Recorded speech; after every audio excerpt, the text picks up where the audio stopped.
Hello ladies and gentlemen, and welcome back to another segment here on Project Purpose. For those of you who are new, we cover topics that relate to mental health, mental wellness, and education on a week-by-week basis. And today's topic of discussion is mental health. And on the conversation around mental health, I want to talk about honor. I want to talk about the importance of honoring yourself. And so this is going to be a two-part series because I want to talk about the ways that we dishonor ourselves and how that translates in the ways that we engage and interact with others. But I think that it's an important conversation to have because it's very hard to cultivate self-acceptance, to cultivate self-love if we don't act from a place of honor. And I think a lot about what's going on in society and about the keyboard warriors and some of the trolling and some of the things that we give ourselves permission to say to others because of the things we give ourselves permission to say to ourselves. So I think a little bit about this concept of honor, especially when you're in relationships and you think about honoring one another, when you think about even biblically, like honoring your parents. It took me a while to grasp this concept of honor, and while I don't think I have all of the answers, I want to share my thoughts on what it means to honor someone and how that translates in actions and how that enables you to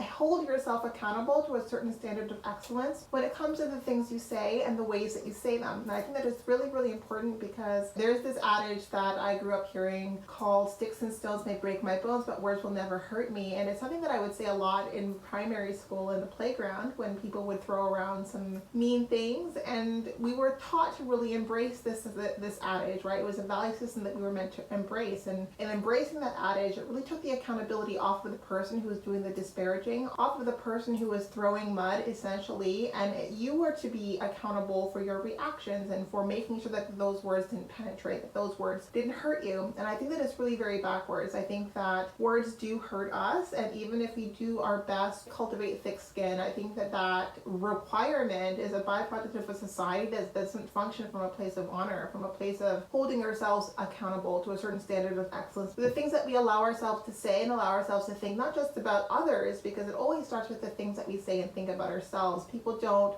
give what they don't have within themselves, right? So if someone's spewing hatred, understand that they have hatred within themselves. So I think that when we think about this concept of honor, I want to first take it and put the lens inward. Like, how do you honor yourself? And if you don't have that answer right out of the gate, then it probably is because you're not operating from a place of honoring yourself. And so when I think about honor, I think about a lot of different things, but most importantly, I think about holding yourself in high esteem, considering yourself someone of value. And a lot of us don't even know what that means, right? Because you're not taught to understand or to grasp what it means to consider ourselves as someone as value. Like, we understand the idea of putting someone on a pedestal, like if they have a specific talent, they're in movies, we fangirl over those individuals, but that's not the same thing as honoring. Honoring is really from a place of valuing your humanity, valuing your authenticity, valuing your sincerity, your genuinity, and it's hard to do that when we're all taught that some of the ways that those things translate are just not appropriate, whether they're not appropriate because of our gender, whether they're not appropriate because of our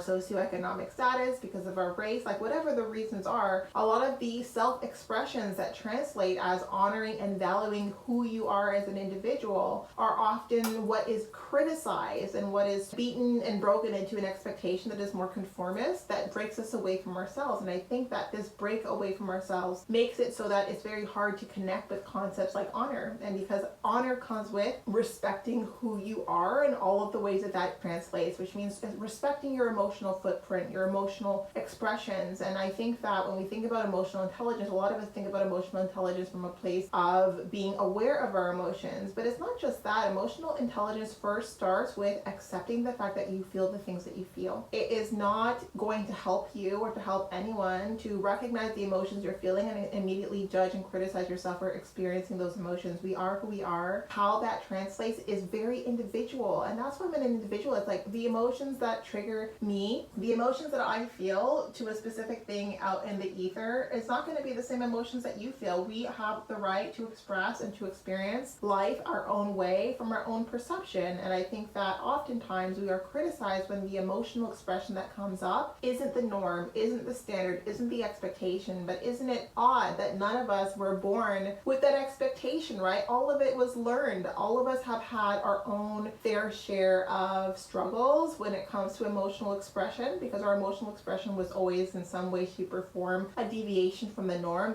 being a standard that puts us at a distance from ourselves. And so I think about all of these different things, and I think about one of the first steps to honoring yourself that I want to share in this video is about honoring your emotional expression. When I talk about honoring your emotional expression, I'm not talking about the behavior, I'm talking about the experience of those emotions. I think that we are too far removed from accepting, loving, holding space for the emotions that we experience before we decide how we act on those emotions. There is nothing wrong with any of the emotions that you feel. All of your emotions that you're feeling are a signal of things that you need to work on, things that you need to address, concerns that you need to figure out a way to calibrate. Your emotions are signals about what you need to do in your environment, the environment that is triggering those emotions in you. And because all of us are very different people, if all of us follow these signals that our emotions are providing us, because remember, emotions are energy in motion, they are giving us a sense as to what needs to be released, what needs to be done as we interact with the world around us, giving us more clarity about who we are, but also more clarity about where we belong. And if you're feeling like you're experiencing a lot of negative emotions in the spaces you're in, maybe it's time to honor your emotions and just recognize, like, this isn't something wrong with me. There's something about this environment that my body, that my emotions, that my being is telling me needs to change. And I think that when we recognize that there's nothing wrong about how we experience our emotions, and oftentimes there are just signals telling us that there's something about our environment that doesn't work well for us as people, as individuals, then that is one of the first steps towards honoring yourself, honoring those emotions as they come up. Now, a next one, and this one is really important when it comes to honoring yourselves, are the things that you allow yourself to say to yourself, and recognize this is even in your mental life, right? So the thoughts that you entertain about yourself. And I find that so many of us are so comfortable being cavalier in how we talk and treat ourselves. And so as a result of that, we're comfortable and casual and cavalier in being super destructive with our words when it comes to other people. We allow ourselves to say things that are honestly sometimes like quite disgusting, and we say these disgusting things to others because these are projections of the disgusting things we say to ourselves. And we cannot operate from a place of honor if we look at ourselves in the mirror and only have critical, mean, and disgusting things to say. And you know when it is the case that you're saying mean, critical, and disgusting things, you don't bat an eyelash and you're saying it to other people. And when you really think about the things that you've allowed yourself to say, or the things that you've allowed yourself to receive by way of like words people have thrown in your face, you need to think about, well, how is this honorable at all? Like, how is this interaction honorable? We can experience our big emotions, we can have those tough conversations while respecting each other as human beings, right? As beings. And I think that respecting each other as beings, as human beings, means that we think about the words that we say and how we're honoring ourselves and others with the words that we choose to express our emotions. And so that first starts with our thought life, with our mental life. And so I think a little bit about the miseducation we have around our thoughts. Now, we are not our thoughts. Like, thoughts can come in and out, but if you really practice meditation or you practice presence and stillness, you'll recognize that you have the option as to what thoughts you entertain and what thoughts you don't. And the more you practice this muscle of awareness, of recognizing the thought and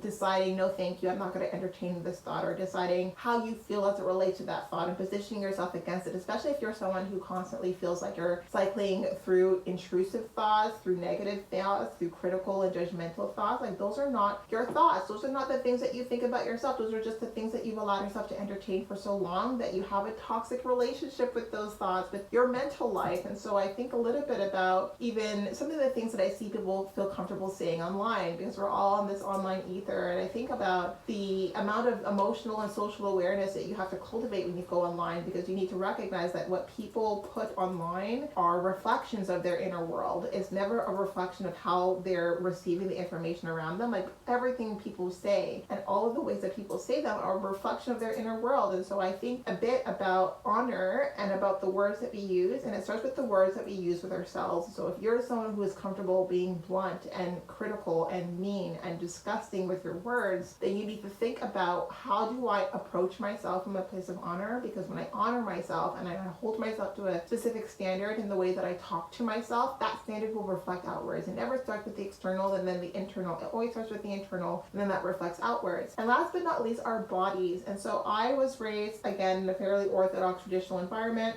fairly religious environment, in a religion, Adventism, that really puts an emphasis on our body being a temple. And I am not a religious religious human being anymore, but I carry this belief that my body is a temple. My body is my first child. It is my duty in this life to treat my body with love, care, and respect, to do what I know my body needs in order for my body to have the wherewithal to do the things that I want to do in this life. But I need to love my body, and so much of this consumer culture makes us look at our bodies with disdain and with disgust, and in doing that we dishonor our bodies. We dishonor the temple that we were born into that carries us through this life. And so I think that a lot of us really don't put too much time and attention into our bodies. Like, we're fairly dismissive if we're not being disparaging, if we're not being mean and critical. And we need to each recognize that our bodies, they are a reflection of our choices, they're a reflection of our lifestyle, they're a reflection of how we feel about our bodies. Like, our bodies, just like our thought life, just like the words and the ways that we express ourselves, are all going to reflect the level of honor you have for yourself, right? The standard that you hold yourself to, and the ways that translates in the actions and the choices that you make on a daily basis. And so I am someone who loves my body with so much fierceness, and because I love my body that much, I can look at everyone's body and look at it from a place of love, like love the skin you're in. And no one, regardless of what tradition, what norm, what social construct, what dialogue or rhetoric is going on,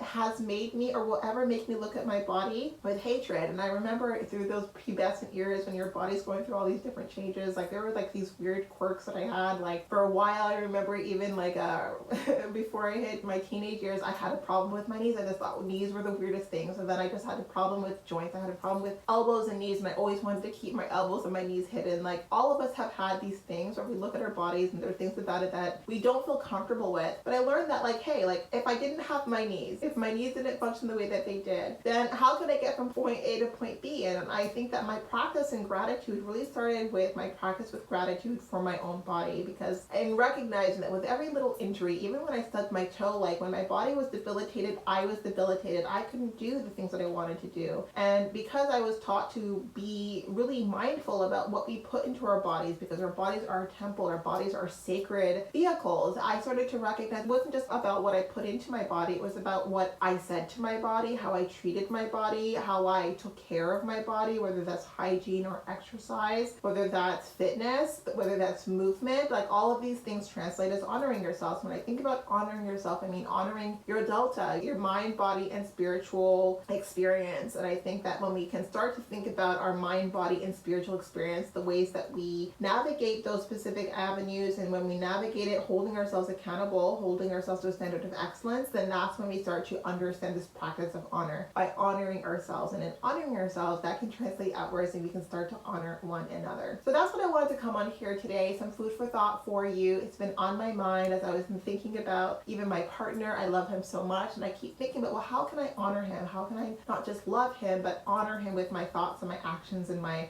choices? And I wanted to have this conversation here because it's been just so prevalent in my thought life. And this is also a very vulnerable conversation. I told myself in 2025 I was going to have the conversations that I felt too uncomfortable having up until now. So I want to have this conversation with you. And if any of you are curious to cultivate self-mastery, to do the work to self-actualize, then we do host live events every month, twice a month on our website for the foreseeable future. It's on our webpage, as well as parent-child workshops that focus on autonomy, self-efficacy, compassion, and self-concept. So if you want to dive deeper and join our community of game changers, I do invite you to do so. Thank you so much again for tuning in. And for those of you who are curious about my stalking situation, it is still ongoing, but you will be the first to know when I do. Thank you so much again for joining this conversation with me, and let's talk to each other very soon.